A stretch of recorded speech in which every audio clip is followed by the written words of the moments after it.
ये कहानी है सुनंदा की।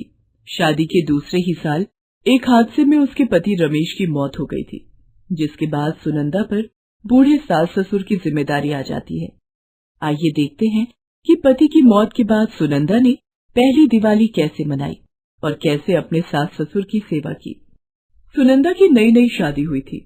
वो खुशी खुशी ससुराल में दिन बिता रही थी, लेकिन शायद नियति को उसकी खुशियां मंजूर न थी।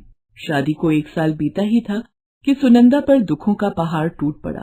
शादी की सालगिरह वाले थे। रमेश, कहाँ हो तुम? आज भी ऑफिस में ही रहना है क्या? याद नहीं है क्या कि आज क्या है? मैंने बेहतरीन डिनर बनाया है, तुम्हारे पसंद के गुलाब जामुन भी बनाए हैं। खाने पर सब लोग तुम्हारा इंतजार कर रहे हैं और तुम हो कि आने का नाम ही नहीं ले रहे हो। अरे आ रहा हूँ बाबा, तुम्हारे लिए सरप्राइज गिफ्ट ले रहा हूँ, लेकिन तुम तो सरप्राइज भी नहीं देने देती। अच्छा चलो, अब फोन रखता हूँ। सुनंदा को गिफ्ट देने के लिए शहर की सबसे बड़ी ज्वेलरी की दुकान से रमेश सोने का सेट खरीद रहा था, लेकिन उसे पता नहीं था कि कोई उसके पीछे घात लगाए हुए है। जैसे ही रमेश ज्वेलरी की दुकान से बाहर आया, कुछ गुंडों ने उस पर चाकू से हमला कर दिया और सोने का सेट रमेश के हाथ से छीनकर फरार हो गए। इस हादसे में रमेश की जान चली गई। सुनंदा इस हादसे का जिम्मेदार खुद को मानने लगी। सुनंदा बहू कब तक अंधेरे कमरे में बैठकर आंसू बहाती रहेगी? रमेश को गुजरे हुए 4 महीने हो गए। मेरी मान तो तू मायके चली जा और अपने माता पिता से बोल, वो तेरी दूसरी शादी करवा देंगे। ये आप क्या कह रही हैं माँ जी? रमेश नहीं रहे तो क्या हुआ? उनकी यादें तो हमेशा मेरे साथ है, और रमेश के जाने के बाद आपकी और पिताजी की देखभाल कौन करेगा? मैं ही तो हूँ। मैं अपनी जिम्मेदारी से मुंह नहीं मोड़ सकती। अगर मैंने अपना पति खोया है तो आप दोनों ने अपना इकलौता बेटा खोया है। शादी के बाद आपको और पिताजी को ही अपना माता पिता माना है। आप दोनों को अकेला छोड़कर मैं कहीं नहीं जाऊंगी, कहीं नहीं जाऊंगी। बहू सुनंदा की बातें सुनकर संजुला की आंखें भर आई। लेकिन बहू, तेरे सामने पूरी जिंदगी बाकी है। अभी तेरी उम्र ही क्या है? तू दूसरा घर बसा सकती है। लेकिन कुछ नहीं माँ जी, मैं यहाँ से कहीं नहीं जाऊंगी। अब यही मेरा घर है। तो ठीक है, नहीं जाना है तो मत जा, लेकिन यूं चुपचाप अकेली बैठी रहेगी तो जिंदगी नहीं चलेगी। तभी पीछे से सुनंदा के ससुर कमलेश के खांसने की आवाज आने लगती है। कांपती आवाज में वो संजुला को आवाज लगाते हैं। अरे संजुला, कहाँ चली गई? मेरी खांसी की दवाई कहाँ रखी है? जी, आपकी दवाई तो खत्म हो गई है। तभी वहाँ सुनंदा आ जाती है।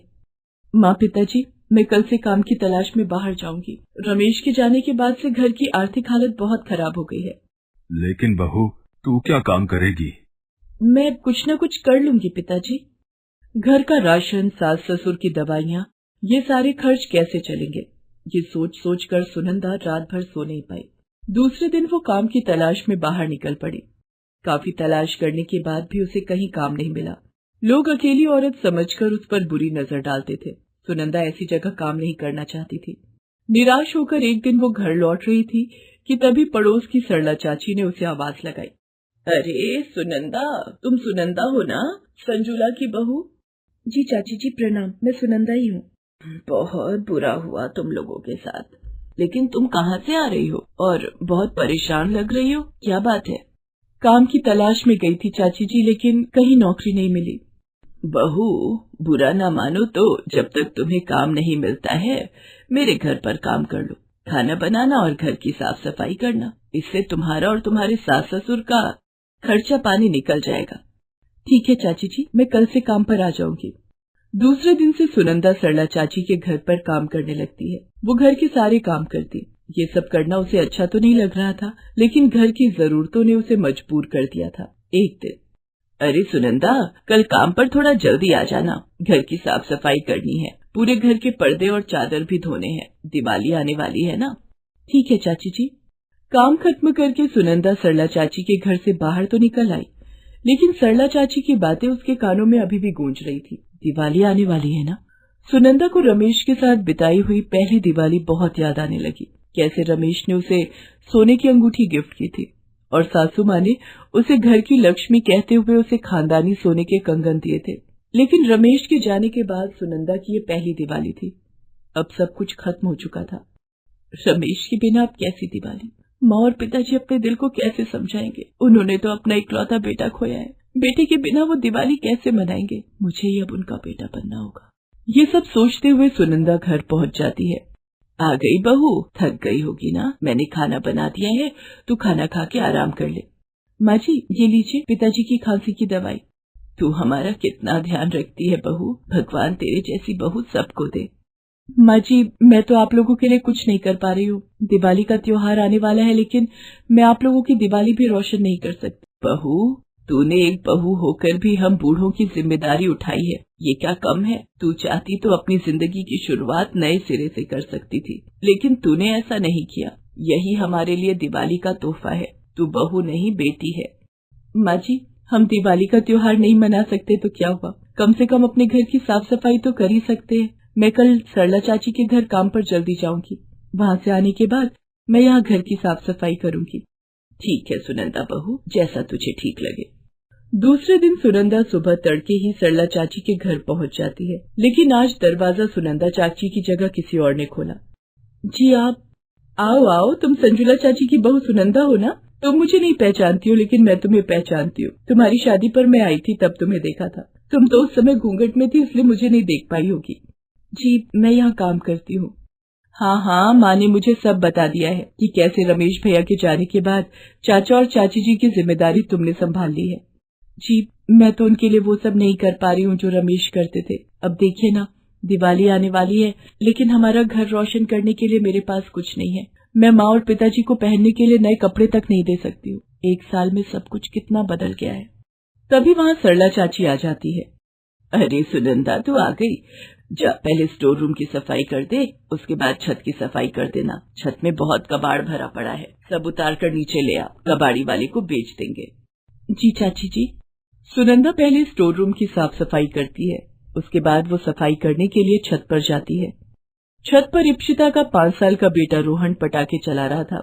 पटाखे चलाते चलाते रोहन को पता ही नहीं चला कि वो कब छत की मुंडेर तक पहुंच गया।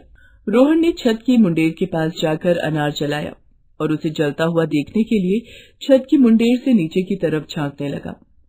रोहन का आधा शरीर छत से लटका हुआ था। वो जलती हुई अनार को देख रहा था और तभी वो छत की मुंडेर से नीचे गिर गया। गिरते समय रोहन ने अपने हाथों से छत की मुंडेर पकड़ ली और चिल्लाने लगा, बचाओ बचाओ। रोहन की आवाज सुनकर घर के सारे लोग घर के बाहर आ गए। बाहर का नजारा देखकर सबकी रूह कांप गई। रोहन छत की मुंडेर से लटक रहा था और जोर जोर से चिल्ला रहा था, मम्मी मुझे बचाओ मम्मी। तभी रोहन की आवाज सुनकर सुनंदा दौड़कर वहां आ गई और उसने रोहन का हाथ पकड़कर उसे ऊपर खींच लिया। रोहन सुरक्षित छत पर आ गया, लेकिन काफी डरा हुआ था। वो सुनंदा के गले लगकर जोर जोर से रोने लगा। तभी छत पर सरला चाची और इप्शिता भी आ गए। इप्शिता रोहन को गले से लगाकर रोने लगी। इप्शिता दीदी, रोहन अब ठीक है, आप परेशान ना हो। सुनंदा, तुम तो आज मेरे लिए देवी बनकर आई हो। तुमने मेरे बेटे की जान बचाई है, तुम्हें इसका इनाम मिलना चाहिए। नहीं नहीं दीदी, रोहन मेरे लिए भी बेटा जैसा है, मुझे कोई इनाम नहीं चाहिए। सुनंदा, तुम एक अच्छी नौकरी करने और अच्छी जिंदगी जीने की हकदार हो। मैं अपने पति से बोलकर उनके ऑफिस में तुम्हारी जॉब लगवा दूंगी। तुम कल ही मेरे पति के ऑफिस जाना। ये रहा उनका कार्ड।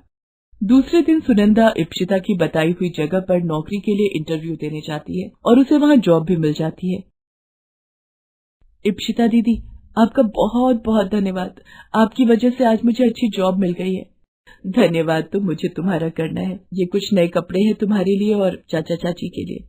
लेकिन इसकी क्या जरूरत थी दीदी? ये दिवाली का उपहार है। तुम्हारे जैसी ईमानदार और नेक दिल लड़की के लिए ये उपहार बहुत कम है। और सुनंदा बहू, ये रही तुम्हारी पगार। लेकिन चाची, ये तो ज्यादा है। हाँ, लेकिन तुम्हारी अच्छाई के आगे कम ही है। इन्हें रख लो। हमारे यहाँ बहू बेटियों को खाली हाथ नहीं जाने देते हैं।